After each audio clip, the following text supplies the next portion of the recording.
주님, 예배하기 원합니다.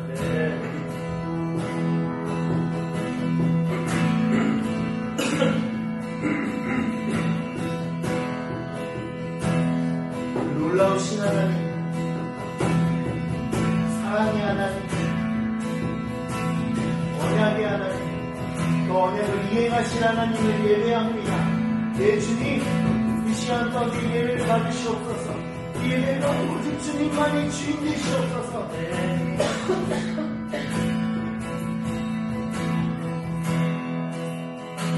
주님이 올려드리는 예배 가운데 오직 당신만이 이 시간 가운데 주인 되시며 오직 당신만이 기뻐하시는 예배 되길 원합니다. 주님 받으시옵소서.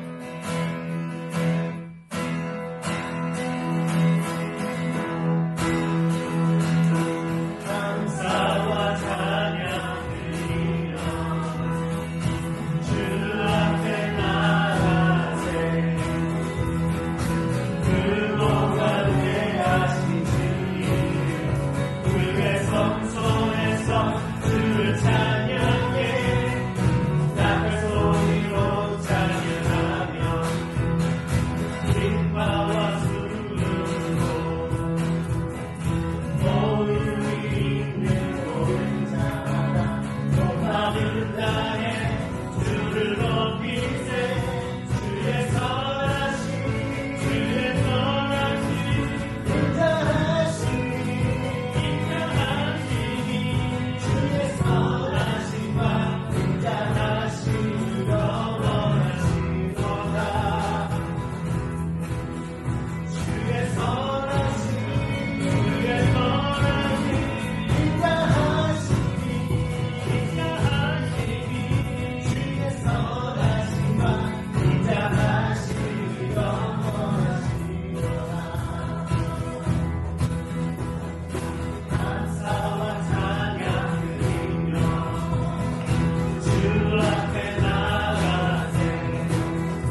주님의 이름 선포되리 온 세계 위에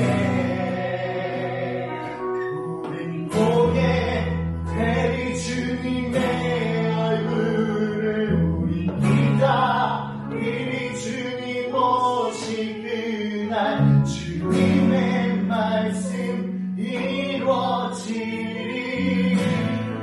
온 세계 위에 온 세계 위에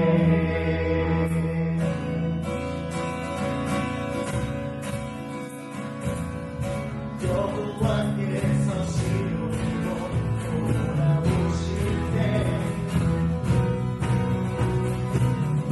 왕의 가슴을 소리가 들리니 그가 그를 마주쳐 그의 오심을 선포하네 그가 그를 마주쳐 그의 오심을 선포하네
나라에서 당신과 얼굴을 맞대며 당신 앞에서 그 사랑 고백을 하기를 원합니다. 예수님 사랑합니다. 목소리 높여 경배합니다. 오 나의 왕, 나의 목소리, 내 모든 영혼을 다해서 당신을 예배하며 기뻐하길 원합니다. 예수님 속히 오시옵소서. 속히 오시옵소서. 예수님 속히 오시옵소서. 오셔서 당신의 나라를 이 땅 가운데 이루시옵소서. 예수님 갈망합니다. 예수님 갈망합니다. 당신의 신부들이 당신의 그 이루신 나라를 갈망하며 기다립니다. 예수님 속히 오시옵소서. 다시 오실 왕 만왕의 왕 만주의 주 예수와 그 이름을 높여드립니다. 살아계신 예수와의 이름으로 기도합니다. 아멘.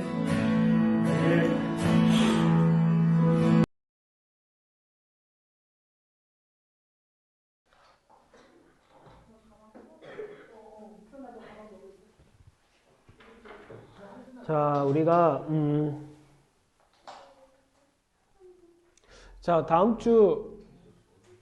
다음 주가 무슨 주간인지 알아요? 다음 주 뭐예요? 푸림. 자, 이스라엘에서는 불임절 때 금식할까 안 할까? 안 해요? 진짜 안 해? 어?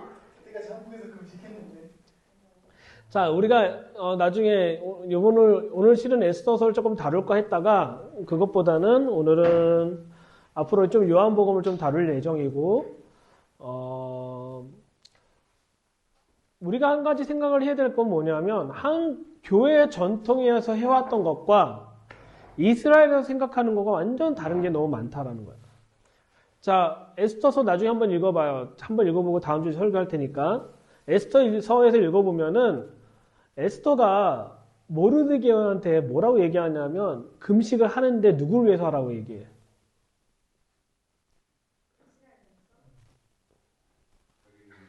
나를 위해서 기도해. 나를 위해서 금식하라고 얘기해. 그리고 에스더에서 또 특징적인 건 뭐냐면 거기 하나님 이름이 나오지 않다. 자, 그래서 우리가 에스더서를 조금 볼 때 우리는 이미 뭐 선입견으로 보는 경우가 상당히 많아요. 그래서 내 다음 주에는 에스더서 1장부터 10장까지를 한 번에 그냥 싹 서머리해서 끝내는 시간을 갖도록 하겠습니다. 그렇지만 중요한 거는 여러분이 에스더서 전체를 다 읽어와야 된다. 동수 목사님은 처음이겠지만 나는 이렇게 길게 얘기한 거 별로 안 좋아하거든.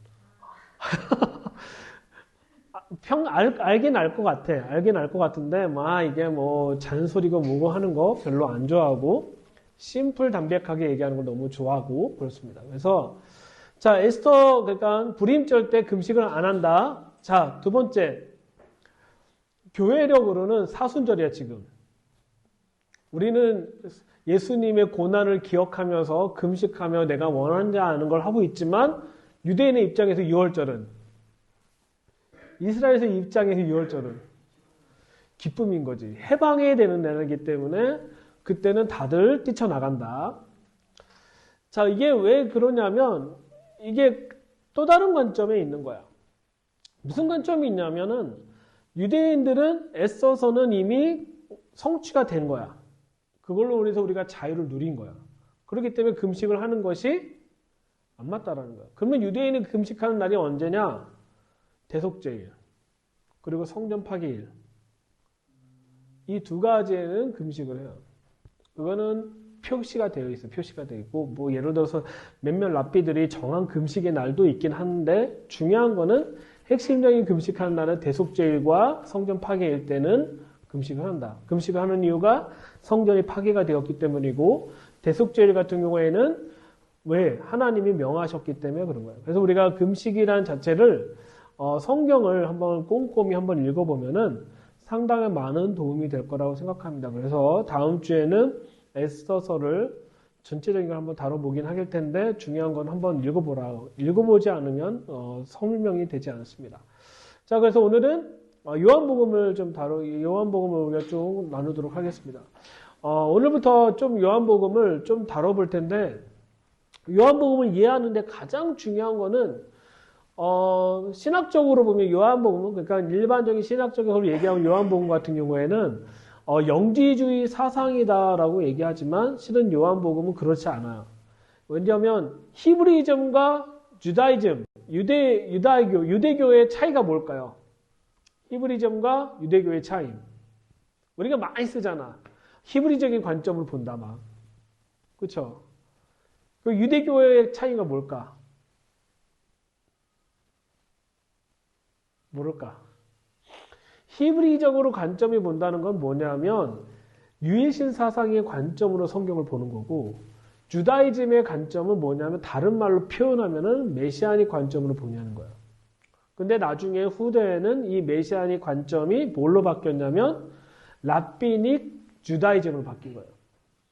랍비닉 주다이즘. 그래서 우리가 히브리적으로 얘기한다는 것은 뭐냐면 유일신 사상으로 관점을 보는 거고 주다이즘으로 본다라는 것은 제2성전 시대 때는 뭐의 관점이냐면 메시아닉 관점을 보는 거고 그 다음 이후에는 랍비니칼 관점을 보는 거예요. 성전이 파괴가 되고 난 다음에 우리가 어떻게 할 것인가에 관한 것을 얘기하는 거예요. 그래서 오늘은 요한복음 1장 1절부터 3절까지만 1절부터 3절까지만 우리가 좀 오늘 말씀을 다루면 좋을 것 같아요. 우리 같이 한 목소리 읽겠습니다. 시작.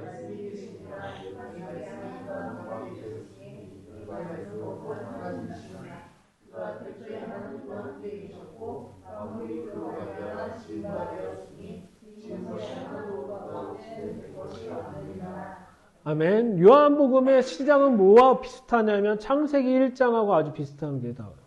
태초에 말씀이 계셨. In the beginning.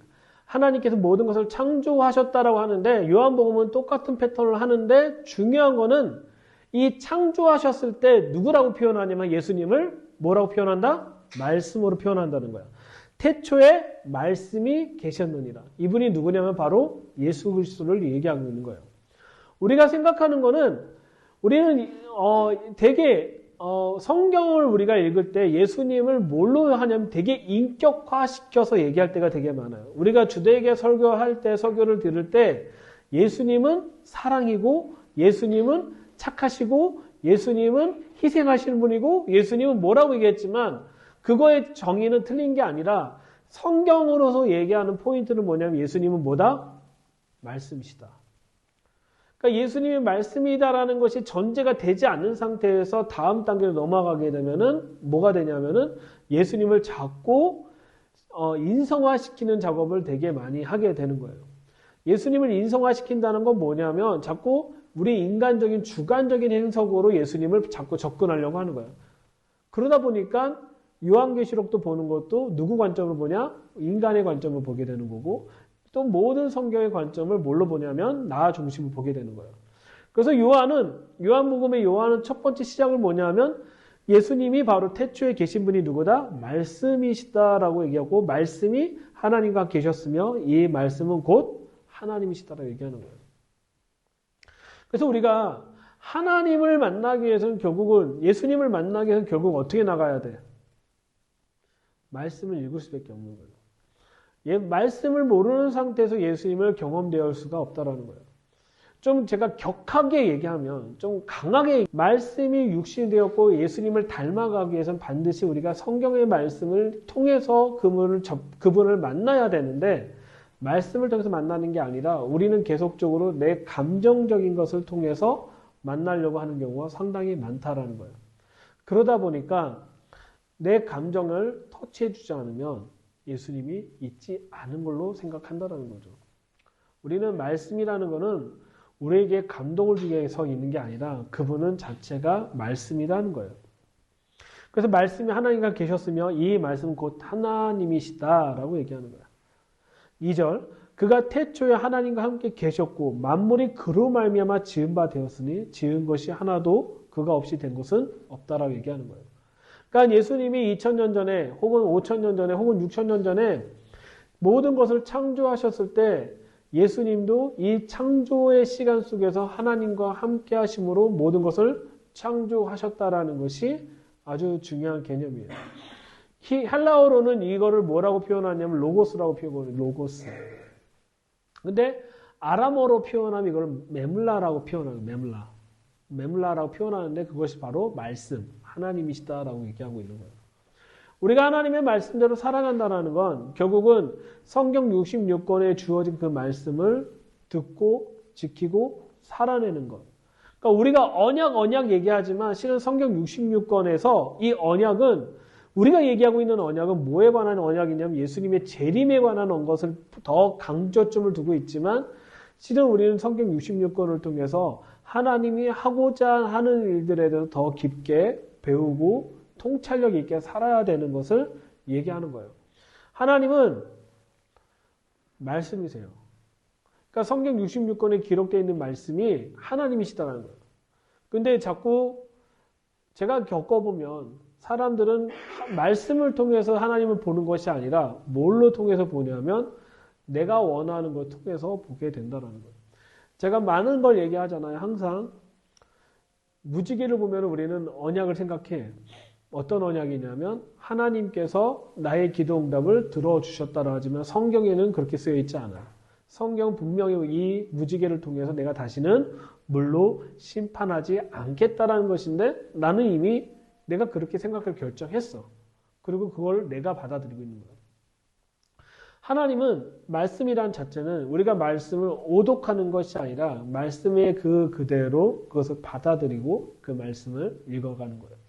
그렇지는 요한복음은 짝이 있어. 요한복음하고 짝인 성경이 뭘까요? 요한복음 같이 읽어야 될 책. 요한계시록. 요한복음의 시작은 실은 1장은 이런 선언을 하고 있지만 1장에서 이런 선언을 하고 있지만 2장부터 뭐가 들어가면 가나안 혼인잔치가 들어가. 혼인잔치에 관한 얘기를 쭉 하는데 이 혼인잔치의 가장 중요한 포인트가 뭐냐면 유대인은 결혼을 어디서 하냐면 장막에서 결혼을 해요. 그래서 요한계시록 19장에서 어린 양의 혼인잔치하고 21장, 22장을 통해서 하늘에서 장막이 내려오는 걸 통해서 같이 사는 걸 얘기하고 있거든. 그러니까 요한은 요한복음을 기록할 때 혹은 요한계시록을 기록할 때 신랑이신 예수님과 신부인 우리가 결혼해야 되는 관점을 설명하는데 이거를 1장, 이 요한복음 1장의 모든 말씀이 전제가 되지 않는다라면은 1장에 있는 1장 1절부터 3절부터 전제가 되지 않는다라고 하면은 어떤 일이 발생하냐면은 예수님을 자꾸 내가 원하는 대로 깎아서 혹은 내가 원하는 형상대로 만들려고 하는 성향이 우리에게 있다라는 거예요. 우리가 결혼을 하면 결혼하는 거랑 데이트하는 거랑 무슨 차이가 있는지 알아요?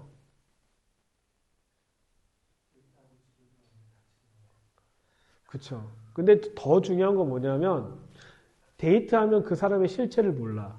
그 사람이 내가 데이트한 여자분이 방구를 참다가 집에 가서 다 꼈는지 안 꼈는지 알 수가 없어. 뭐 이 여성분과 이 남자의 삶에 대한 현실을 겪어볼 수가 없어. 그래서 우리는 늘 추상적인 이미지를 생각하는 거예요. 결혼 전에는 이 사람과 결혼하면은 어떤 아름다운 스토리가 있고 어떤 삶이 있을 거라 생각했지만 막상 결혼하면 다 깨지지. 현타가 오기 시작하면서 뭐 하기 시작해? 이걸 데리고 살아야 되나 말아야 되나 급격한 반증이 일어나. 왜 그러냐면 실제를 경험하니까. 만약에 결혼에 관한 것만 얘기한다면은 요한복음에 있는 2장에 있는 결혼에 그냥 관한 것만 얘기한다면 우리는 계속적으로 우리가 상상의 나를 꿈꾸는 걸 갈 수 있지만 성경에서는 분명하게 요한복음 1장에서 뭐에 관한 얘기하냐면 예수님이 바로 말씀이라는 전제를 갖고 가기 시작하는 거예요. 우리가 예수님을 만난다, 예수님을 경험한다라는 건 내 감정적인 거나 내가 어떤 것을 통해서 경험도 되어질 수 있지만 기본은 뭐냐 하면 이 말씀으로 내가 다져지지 않으면 그 다음 단계로 갈 수가 없다라는 거예요. 하나님은 이 마지막 때에 하나님의 성도로 일으키고 있는 거예요. 여러분도 성도이지만 나도 성도야. 이 성도가 될 수 있는 유일한 법은 뭐냐면 그 말씀의 실체가 이루어지고 다스리는 것을 동의하는데 중요한 건 뭐에 관한 거예요? 기본은 성경에 있는 말씀대로 이루실 거에 대한 확신한 믿음이 우리에게 주어지고 그것을 갖고 살아야 된다는 것을 이야기하고 있는 거죠. 그래서 우리가 마지막 때를 살아가고 그리고 마지막 그 결혼에 관한 것을 살아가고 그 결혼에 가서 소망할 때 우리는 그분의 장막 안에서 들어가서 요한계시록에서 보면은 그분의 장막 안에서 우리의 모든 눈물과 고통과 슬픔을 다 닦아주시고 살아내는 그걸 그리고 있지만 시작 포인트는 어디부터 시작해야 되냐면 말씀이 육신이 돼서 오신 그래서 요한복음 1장 14절에는 분명하게 이렇게 돼요. 말씀이 육신이 되어 우리 가운데 거하심에라고 얘기하고 있는 거예요. 이 표현을 어디서 있냐면 출애굽기에서 보면은 하나님의 성막 가운데 성막 주변에 누가 있었어요? 이스라엘 백성이 있었어요. 거기에 뭐라고 표현하면 하나님이 셰카이나 하나님이 영광임에라는 단어를 쓰고 있는 거예요. 그것이 바로 이 표현을 하고 있는 거예요. 그러니까 우리가 말씀이란 자체는 너무너무 중요하고 우리 삶의 중심이 되어 있는 것을 설명하고 있는 것이 바로 요한복음 1장에 있는 아주 중요한 포인트입니다. 그래서 우리가 하나님의 마지막 때에 살아가고 우리가 이제 이 요한복음을 다뤄갈 텐데 요한복음에는 몇 가지 중요한 관점인데 첫 번째는 뭐에 관한 거냐면 성전 사상이 있다는 거예요. 성전. 이제 성전에 대해서 좀 나누겠지만 나중에 성전 사상이 있다라는 거예요. 두 번째는 결혼에 관한 문제를 얘기하고 있다는 거예요. 어떻게 결혼을 할 것인가.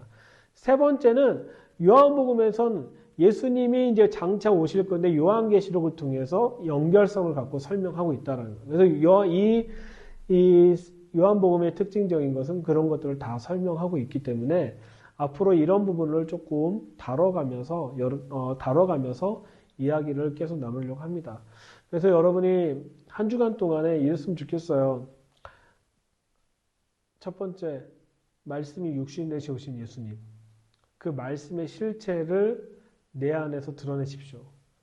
당신의 말씀이 내 안에서 이끄시고 그 말씀이 나를 살아내게 하여 주십시오. 그 말씀이 나를 다스리십시오. 그 말씀을 통해서 당신인 것을 증명하십시오. 내가 어떠한 것과 내가 느끼지 못해도 그 말씀이 나를 다스리고 통치하는 걸 내가 동의합니다. 그런 만밀이 그로 말미암아 지은 바 되었으니 지은 것도 하나도 없이 그가 없이는 된 것이 하나도 없다는 이 말씀이 로마서 8장에서 로마서 6장에서 표현됐던 것처럼 하나님께서는 이것을 통해서 이루시고 성취한다라는 것을 분명하게 드러나고 있다는 걸 우리가 기억했으면 좋겠습니다.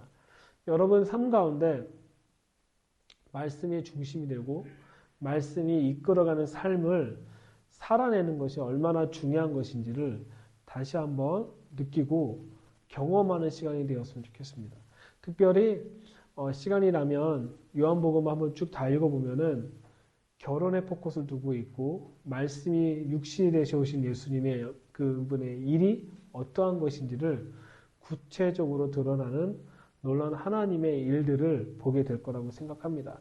그래서 앞으로 이제 요한복음을 이제 다루는데 다음 주에는 에스더서 잠깐 다루고 그 다음 주부터는 요한복음을 다뤄가면서 우리가 조금 이 성전에 관한 것과 그리고 이 말씀이 육신이 되신 그 예수님에 관한 것을 다루는 시간을 계속적으로 다뤄보도록 하겠습니다.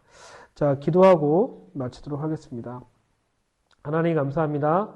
이 시간 우리 삶 가운데 당신의 말씀으로 이끄신 주님, 말씀으로 우리를 다스리시고 말씀으로 우리를 통치하십시오. 주님 더 갈구하고 소망합니다. 우리가 그 말씀으로 말미암아 더 우리가 사라질 수 있도록 우리를 인도하시고 이끌어내 주시기 바랍니다. 하나님 태초에 말씀이 계셨다고 말씀하셨습니다. 그 말씀이 우리에게 생명을 주셨고 그 말씀이 우리를 다스리셨던 걸 기억합니다. 주님 계속적으로 우리를 이끄시고 인도하여 주십시오. 주님 감사하며 예수님의 이름으로 기도드립니다. 아멘.